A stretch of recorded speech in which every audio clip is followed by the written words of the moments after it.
Top quality और consistent performance के लिए सिर्फ सिल्वर पंप्स। टॉप क्वालिटी और कंसिस्टेंट परफॉर्मेंस के लिए सिर्फ सिल्वर पंप्स, नाम याद रखना। गणेश उत्सवाला अवघे 8 दिवस बाकी असताना धुळे शहरातील महापालिका हद्दीतील रस्त्यांवर मोठ्या प्रमाणात खड्डे पडलेले आहेत। आपण बघू शकतो की या ठिकाणी शहरातील हा मुख्य चौक म्हणून ओळखला जाणारा अहिंसा चौक आहे, प्रकाश टॉकीज चौक म्हणून ओळखला जातो।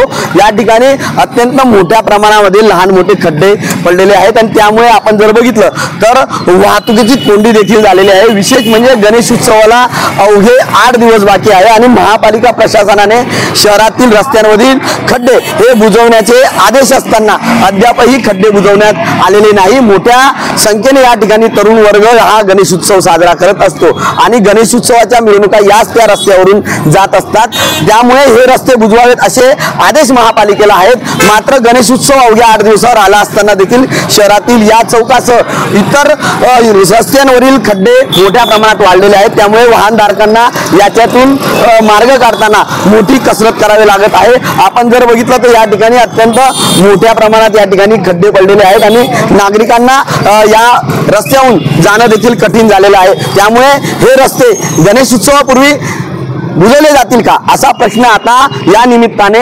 शहरवासीय करत आहेत। मनीष मासोळे, TV9 मराठी, धुळे।